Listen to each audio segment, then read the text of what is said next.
নমস্কার, আমি মৌমিতা। আমার স্বাদের সন্ধানে কুকিং চ্যানেলে আপনাদের সবাইকে স্বাগত। আশা করি আপনারা সবাই ভালো আছেন, সুস্থ আছেন। আজকে আমি বানাবো সবার খুব পছন্দের রেসিপি চিকেন কষা। বানানোর জন্য আমি এখানে 750 গ্রাম মতো চিকেন নিয়ে নিয়েছি। আমি একটু বড় সাইজের পিস কেটেছি, আপনারা চাইলে একটু ছোট করেও কেটে নিতে পারেন। প্রথমে চিকেনটাকে ম্যারিনেট করে নেব। চিকেনটা ম্যারিনেট করার জন্য প্রথমে আমি এতে দিচ্ছি রসুন বাটা, বড় চামচের 1 চামচ রসুন বাটা, আদা লঙ্কা বাটা,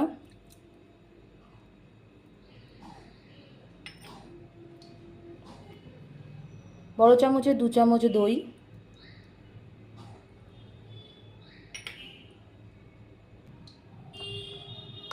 হাফ চামচ হলুদ গুঁড়ো, হাফ চামচ লঙ্কা গুঁড়ো, আর দিচ্ছি হাফ চামচ নুন। এবার ভালো করে চিকেনটাকে মশলার সাথে মাখিয়ে নিতে হবে। চিকেনটাকে আমি সুন্দর করে ম্যারিনেট করে নিয়েছি। এই অবস্থায় 1 ঘন্টা চিকেনটাকে রেখে দিতে হবে। এখানে আমি চিকেন কষার মধ্যে 4 টুকরো আলু দিচ্ছি। প্রথমে আলুটা ভেজে নিতে হবে। কড়াই গরম হয়ে গেছে। প্রথমে আমি এতে সাদা তেল দিয়ে নিচ্ছি। হাফ কাপ মতো সাদা তেল দিচ্ছি।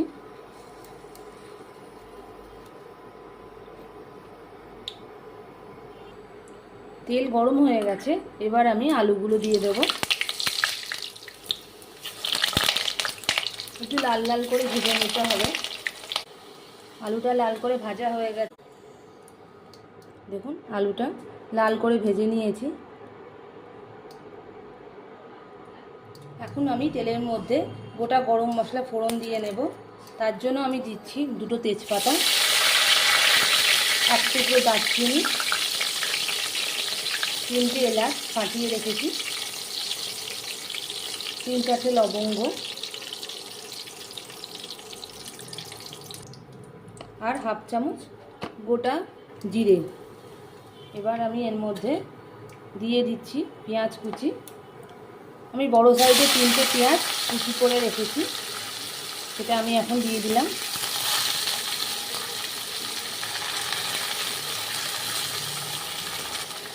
পেঁয়াজের মধ্যে আমি ছোটো চামচের 1 চামচ চিনি দিয়ে নিচ্ছি। তাতে কী হবে, রঙটা খুব ভালো আসবে। চিনিটা ক্যারামেল হয়ে যাবে পেঁয়াজের সাথে, আর রঙটা খুব ভালো আসে, দেখতে ভালো লাগে। পেঁয়াজটা হালকা ব্রাউন করে ভাজা হয়ে গেছে। খুব বেশি পেঁয়াজ লাল করে ভাজবেন না, কারণ তারপরে যখন চিকেনের সাথে পেঁয়াজটাকে কষানোর সময় চিকেনটা কালো হয়ে যেতে পারে রঙটা, তাই এরকম হালকা ব্রাউন করে ভেজে নেবেন।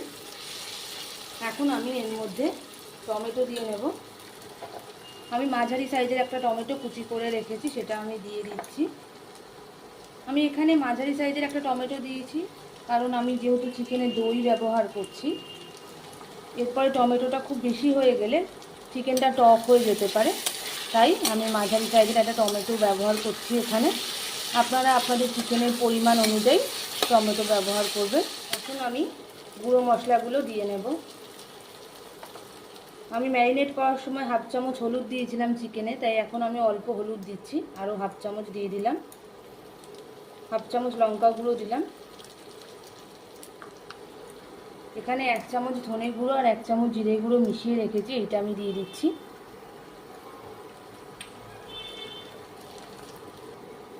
এর মধ্যে আমি হাফ চামচ নুন দিয়ে নেব। ম্যারিনেট করার সময়ও আমি নুন দিয়েছিলাম চিকেনে, তাই অল্প করে করে নুন দিতে হবে, নাহলে নুনটা বেশি হয়ে যেতে পারে। ভালো করে এবার মিশিয়ে নিতে হবে। এই অবস্থায় আমি ঢাকা দিয়ে নেব, তাতে কষানোটা খুব ভালো করে হয়। কিছুক্ষণের জন্য ঢাকা সরিয়ে দেখে নিচ্ছি। দেখুন ভালো রকমভাবে কষানো হয়ে গেছে, তেল ছেড়ে দিয়েছি মশলা থেকে। এখন এর মধ্যে আমি একটু কাশ্মীরি লঙ্কা গুঁড়ো দিয়ে দেবো, যাতে চিকেনের রঙটা খুব সুন্দর আসে। 1 চামচ মতো কাশ্মীরি লঙ্কার গুঁড়ো দিয়ে দিলাম। এখন আমি মশলার মধ্যে চিকেনটা দিয়ে দিচ্ছি।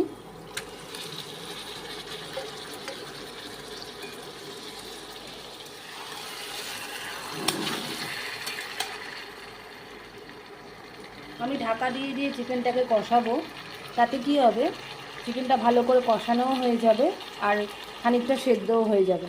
আমি ঢাকা দিয়ে নিচ্ছি, ঢাকা তুলে দেখে নিচ্ছি।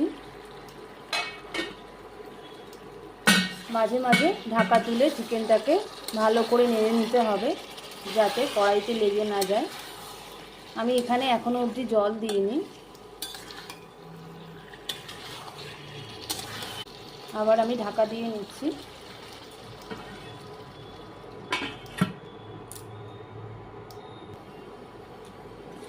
ঢাকা খুলে দেখে নিচ্ছি আরেকবার। চিকেনটা ভালো করে কষানো হয়ে গেছে, চিকেনটা হাফ বয়েল হয়ে গেছে। এই অবস্থায় আমি এর মধ্যে আলুগুলো দিয়ে দিচ্ছি। অনেক সময় চিকেনে আলু দিলে চিকেনটা খেতে পানসা হয়ে যায়, কিন্তু আলুটা যদি লাল করে ভেজে চিকেনে দেওয়া হয় তাহলে চিকেনটা পানসা হয় না খেতে, আর খুব সুস্বাদু লাগে। এখন আমি এতে হাফ কাপ মতো গরম জল দিয়ে দিচ্ছি। প্রথমেই আলুটা দেবেন না, তাহলে আলুটা গলে যেতে পারে। চিকেন হাফ বয়েল হওয়ার পর আলু দেবেন, তাহলে চিকেন আর আলু দুটোই সমানভাবে সেদ্ধ হবে। এবার আমি ঢাকা দিয়ে দিচ্ছি। চিকেন সেদ্ধ হওয়ার সময় আমি আরও হাফ চামচ নুন দিয়ে নিচ্ছি। আপনারা আপনাদের আন্দাজ মতো নুন দিয়ে নেবেন। চিকেন কষাটা প্রায় হয়ে এসছে। এবার আমি চিকেনের স্বাদটা একটু বাড়ানোর জন্য এখানে হাফ কাপ দুধ দিয়ে দিচ্ছি। দুধটা দিলে চিকেন কষার টেস্টটা অনেক গুণ বেড়ে যায়, খেতে খুব সুস্বাদু লাগে। তার জন্য আমি এখানে হাফ কাপ দুধ দিয়ে দিলাম।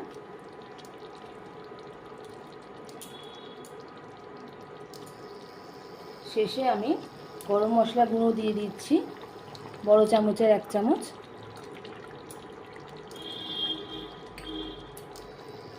ভালো করে মিশিয়ে নিতে হবে।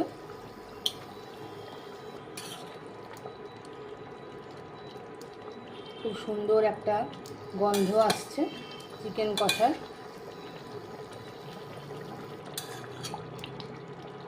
এভাবে আমি মিনিট খানিক রাখার পর চিকেন কষাটা নামিয়ে নেব। দেখুন চিকেন কষা রেডি হয়ে গেছে।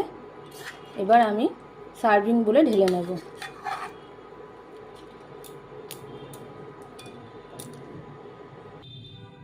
এখন আমি সার্ভিং বলে ঢেলে নেব চিকেনটা।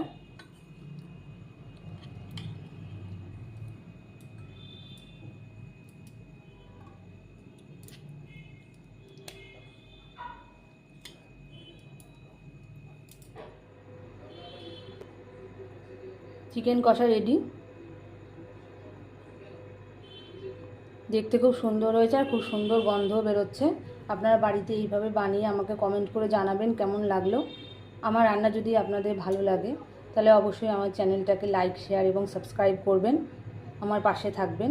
আজকের মতো এই অবধি, নমস্কার। দেখুন চিকেনটা একদম নরম হয়ে গেছে।